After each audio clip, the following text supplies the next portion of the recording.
하나님 감사합니다. 오늘도 이 시간에 새벽 예배로 하나님 앞에 영광 돌리게 하시니 감사드립니다. 오늘도 하나님 앞에 참된 경배와 기도로 나아가게 하시고 오늘 말씀을 통해 하나님이 응답하실 최고의 은혜를 사모하게 하여 주옵소서. 우리의 삶을 인도하시는 하나님을 의지하게 하여 주옵소서. 오늘도 하나님 앞에 최고 영광 돌리는 복된 하루가 될 수 있도록 주님이 축복하여 주시옵소서. 살아계신 예수 그리스도 이름으로 기도하옵나이다. 아멘. 오늘 말씀은 창세기 24장 전체를 두고 같이 묵상하겠습니다. 창세기 24장에 보면 1절에서 9절에 아브라함의 지시와 종의 맹세가 나옵니다. 아브라함은 늙은 종에게 가나안 여인이 아닌 고향 친족 중에서 이삭의 아내를 데려오도록 지시합니다. 종은 아브라함의 허벅지 아래 손을 넣고 맹세합니다. 이스라엘 백성들은 중요한 약속을 할 때 이러한 행동을 했습니다. 10절에서 27절에 보면 종의 기도와 리브가의 만남이 나옵니다. 종은 메소포다미아로 가서 우물가에서 하나님께 형통한 길을 구하며 기도합니다. 이때 이 종은 이렇게 식으로 뭔가 액션이 취해지면 그것이 하나님의 뜻인 줄 알겠다라고 구체적으로 아주 세밀하게 하나님 앞에 신뢰하고 기도하는 모습이 나옵니다. 리브가가 나와 종과 낙타들에게 물을 줌으로써 하나님의 응답임을 확인합니다. 종이 요구했던 그대로 리브가가 행동하는 모습을 보게 됩니다. 이것은 하나님의 섭리, 하나님의 다스림을 보여주는 것입니다. 28절에서 67절에 보면 리브가와 이삭의 결혼이 나옵니다. 종은 리브가의 가족에게 사정을 설명하고 리브가를 데려갑니다. 리브가는 이삭과 결혼하여 이삭에게 위로가 됩니다. 어머니를 잃은 이삭이 리브가를 통해서 큰 위로를 받게 됩니다. 말씀을 적용해 보겠습니다. 오늘 말씀을 통해 무엇이 느껴지십니까? 하나님의 인도하심이 느껴지지 않습니까? 하나님께 인도와 형통을 우리는 구해야 되는 것입니다. 아브라함의 종이 리브가를 만나기 전 하나님께 길을 인도해 달라고 기도합니다. 우리도 마찬가지입니다. 중요한 결정을 내릴 때 만남을 앞두고 하나님께 기도하며 인도하심을 구하시기를 바랍니다. 우리의 작은 일상 속에도 하나님의 계획이 있습니다. 성경은 이것을 확실하게 말하고 있습니다. 전도서 3장에 보면 돌을 던질 때도 있고 돌을 거둘 때도 있고 울 때가 있고 웃을 때가 있고 그 때를 말합니다. 천하 범사에 기한이 있다. 하나님이 그 기한을 정하셨습니다. 모든 것이 하나님의 계획인 것입니다. 그래서 데살로니가 전서 5장 16절 18절에 항상 기뻐하라, 쉬지 말고 기도하라, 범사에 감사하라. 그것이 너희를 향한 그리스도 예수 안에서 너희를 향한 하나님의 뜻이니라.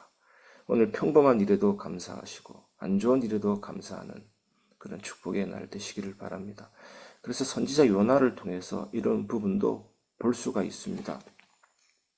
요나가 평범하게 숨을 쉬고 그리고 평범하게 니느웨가 아니라 다시스로 가는 것 같았지만 전부 다 하나님의 섭리였고 결국에는 풍랑으로 인해 바다에 빠지고 물고기 뱃속에서 평상시에 늘 숨쉬던 그 숨이 물고기 뱃속에서는 쉬어지지가 않은 것입니다. 얼마나 작은 일에 모든 일에 그동안 감사했지 않았던 부분에까지 싹 다 회개하고 하나님을 바라보고 억지 순종이지만 순종의 길로 들어서게 되는 것을 보게 됩니다. 그래서 물고기가 토해내게 되고 또 나중에 박넝굴 사건을 통해서도 알 수 있습니다. 태양이 내려질 때 하나님이 박넝굴로 머리를 덮어주셨다가 나중에 박넝굴을 또 거두어 가시니까 또 불평하는 모습을 보게 됩니다. 우리는 지금 평범한 일에 너무나 당연하게 생각하는데 당연한 것은 하나도 없습니다. 하나님의 은혜고 하나님의 계획이죠. 우리는 평범한 일에도 안 좋은 일에도 모든 일에 선하신 하나님의 계획을 믿어야 됩니다. 그리고 우리는 섬김의 마음과 순종의 태도를 배워야 됩니다. 리브가는 물을 마시게 할 뿐 아니라 자발적으로 낙타들에게 물을 주게 됩니다. 여러분, 작은 친절한 행동이 하나님의 계획에 사용될 수 있습니다. 사람들의 마음을 녹이는 것이 뭡니까? 우리의 말 주변이 아니고 우리의 어떤 미사오구가 아닙니다. 하나님 사랑, 이웃 사랑입니다. 하나님을 사랑할 때, 이웃을 사랑할 때 그곳에서 참된 행위가 나옵니다. 이것이 믿음의 진정성이고 열매입니다. 여러분 삶에 열매가 있기를 바랍니다. 그리고 우리는 하나님의 계획을 신뢰하고 순종해야 됩니다. 리브가는 가족의 만류에도 불구하고 하나님의 계획을 믿고 새로운 삶으로 나아갑니다. 우리도 마찬가지입니다. 하나님의 인도하심이 있을 때 주저하지 말고 믿음으로 순종합시다. 우리의 삶의 불확실함 속에서도 하나님의 계획이 선하심을 신뢰합시다. 불확실함, 우발적인 것, 뜻밖의 일, 하나님은 그런 것으로 사건을 진행하지 않습니다. 하나님 앞에는 갑자기가 없습니다. 모든 것이 하나님의 작정이죠. 다윗이 블레셋 땅에서 위기 속에서 침을 흘리면서 미친 적 하게 됩니다. 결국 하나님은 그러한 인간의 연약함을 통해서도 다윗이 구원함을 받도록 하나님이 이끌어 가시는 것을 보게 됩니다. 그때 다윗이 이렇게 고백합니다. 하나님을 의지하고 말씀을 찬송할지라. 내가 하나님을 의지하였은즉 두려워하지 아니하리니 혈육을 가진 사람이 내게 어찌하리요. 나의 눈물을 주의 병에 담으소서. 얼마나 마음이 힘들었고 아팠겠습니까?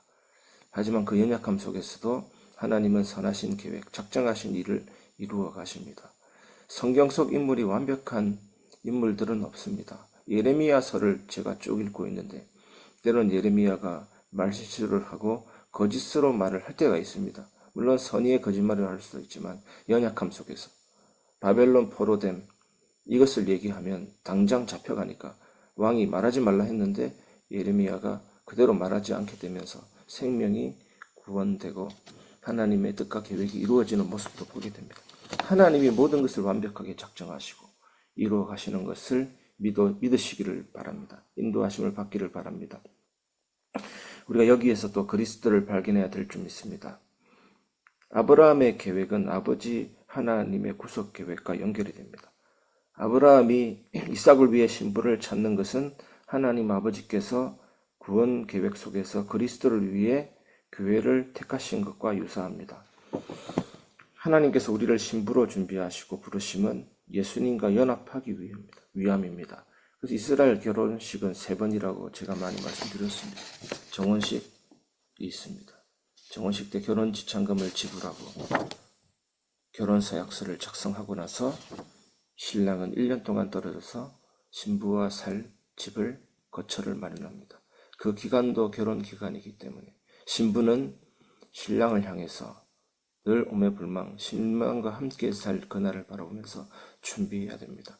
1년 이후에 신랑이 신부를 데리고 같이 함께 기거하듯이 우리도 예수님을 믿는 순간 그리스도의 신부가 되었고 예수님은 우리를 위해 거처를 마련하러 하늘로 가셨고 우리는 그 주님과 함께할 그날을 바라보면서 하루하루 신부된 모습으로 살아야 되는 것입니다. 순결과 정절, 그리스도를 향한 신앙과 믿음을 지켜야 되는 것입니다. 그리고 종의 역할과 성령의 인도입니다. 아브라함의 종이 리브가를 찾고 인도하는 것은 성령께서 성도를 예수님께로 이끄시는 모습과 같습니다. 성령께서 우리의 삶을 인도하시며 매일매일 예수님과 더욱 가까워지도록 도우십니다.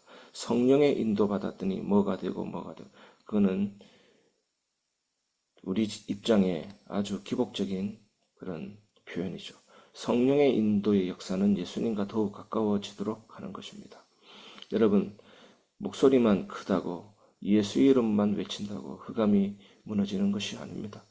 정말 예수님을 믿는 믿음도 중요하지만 흑암이 제일 무서워하는 게 뭡니까? 성령의 인도받는 사람, 성령의 충만함을 받는 사람, 거룩한 삶을 추구하는 사람을 흑암이 겁내하고 무너지는 것입니다. 참된 영권, 참된 인도, 여러분의 삶에 있기를 주님의 이름으로 축원합니다. 이삭과 리브가 이것은 그리스도와 교회의 연합을 말하고 있는 것입니다. 이삭이 리브가를 사랑하여 아내로 맞이한 것은 그리스도와 교회의 사랑과 연합을 예표합니다. 예수님은 우리를 사랑하시며 신부된 교회로 맞아들이시고 영원히 함께 하십니다. 여러분, 아가서 보면 술람미 여인과 솔로몬의 관계가 나옵니다. 술람미 여인은 얼굴도 검고 그렇게 아름다운 미모의 사람은 아니었지만 솔로몬이 술람 여인을 일방적으로 사랑하는 모습이 보여집니다. 그것이 일방적으로 교회를 사랑하시는 그리스도의 사랑을 예표하고 있는 것입니다. 갈라디아 2장 10절에 보면 내가 그리스도와 함께 십자가에 못 박혔나니 이제는 내가 사는 것이 아니요 오직 내 안에 예수께서 사는 것이라. 이제 내가 육체 가운데 사는 것은 나를 사랑하사 나를 위하여 자기 몸을 버리신 예수 그리스도를 믿는 믿음 안에서 사는 것입니다. 그 함께라는 단어가 속에 들어간다라는 뜻입니다.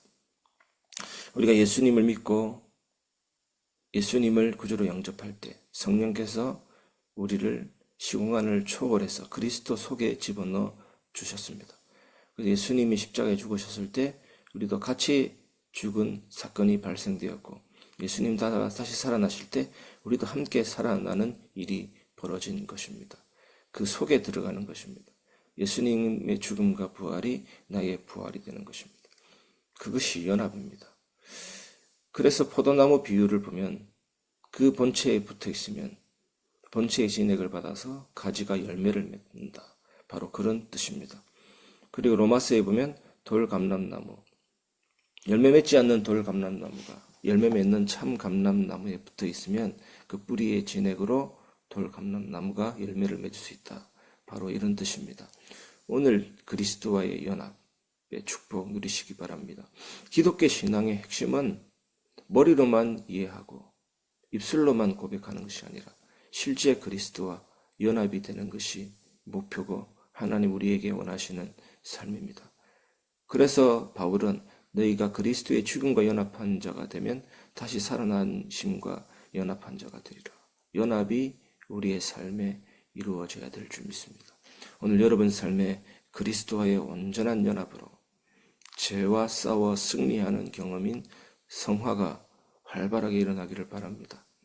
죄에 대해 혐오하고 미워하는 거룩한 삶을 추구하는 생명적인 삶이 여러분에게 일어나게 되길 원합니다. 성령께서 우리 안에 들어오실 때 이 구원의 여정을 이끌어 가십니다. 우리가 말씀을 듣고 부르심을 받았고 성령께서 내적으로 우리를 부르셨습니다. 하나님이 부르신 자는 거듭나게 됩니다. 중생하게 됩니다.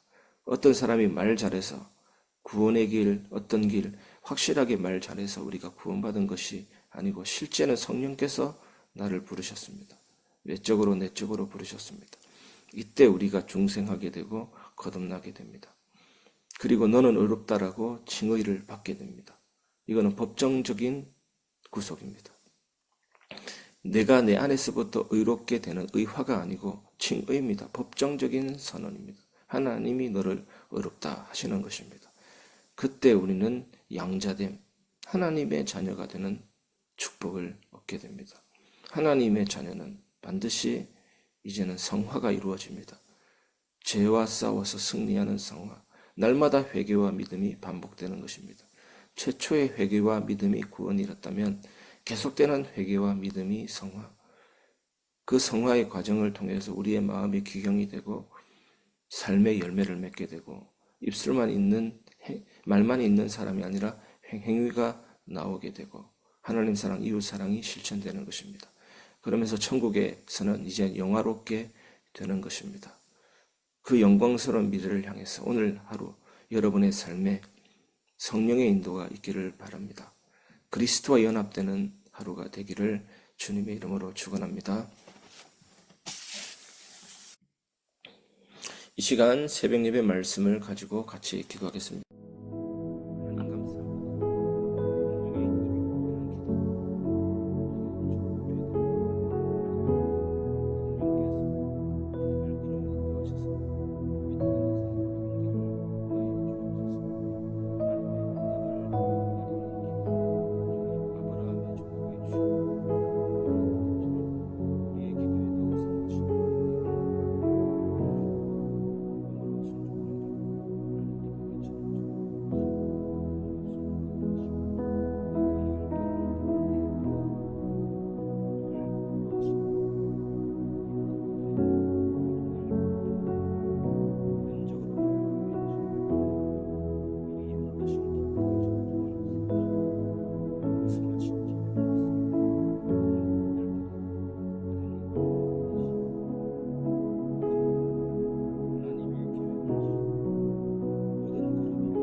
강단 말씀을 가지고 간절히 기도합니다.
마지막으로 교회를 위한 기도하시고 개인 기도 이어서 하겠습니다.